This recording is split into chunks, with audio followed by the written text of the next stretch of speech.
एक आदमी ने देखा कि जंगल से कुछ शिकारी आ रहे हैं। वह तुरंत जल्दी से भागा, अपने घर पहुंचा और दरवाजा बंद कर अंदर छिपकर देखने लगा। शिकारी आगे बढ़ते चले आ रहे थे। तभी उसका पिता जाग गया और देखा कि शिकारी बहुत नजदीक पहुंच चुके हैं। पिता ने जल्दी से जूते पहने और सब लोग घबरा गए। वे जल्दी जल्दी सामान पैक करने लगे।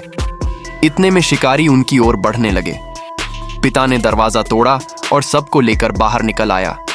उसने अपनी बेटी को कंधे पर उठाया और थोड़ी दूर जाकर उसे एक छोटे से डिब्बे में छुपा दिया। ढक्कन बंद करके वह शिकारी से लड़ने लगा, लेकिन लड़ाई में उसका गला कट गया और वह मर गया।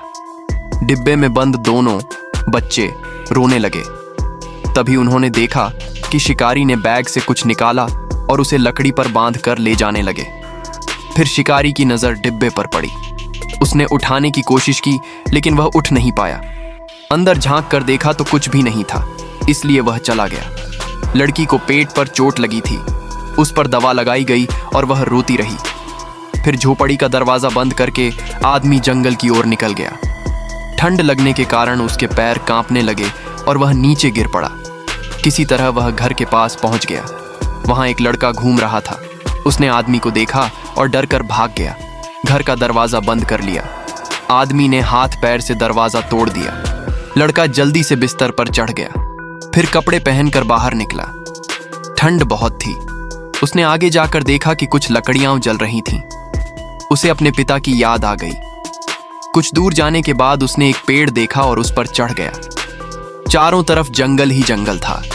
अचानक उसका पैर फिसल गया और वह नीचे गिरकर घायल हो गया।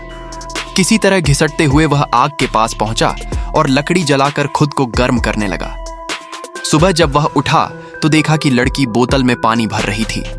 तभी उसने शिकारी को पास आते देखा। धीरे से आगे बढ़ते समय उसके पैर में फंदा लग गया और वह ऊपर खिंच गया। शिकारी का ध्यान बढ़ने पर वह पिता का बैग खोजने लगा, लेकिन बैग में कुछ नहीं था। उसने दूसरा बैग खोला। तभी पीछे से लड़की ने वार किया, मगर वह शीशे में देखकर बच गया। लड़की ने फिर कुल्हाड़ी से हमला किया, लेकिन वह बच निकला। तभी उस पर पत्थर गिरा और उसकी मौत हो गई। उसी समय शिकारी की पूरी गैंग वहां पहुंच गई।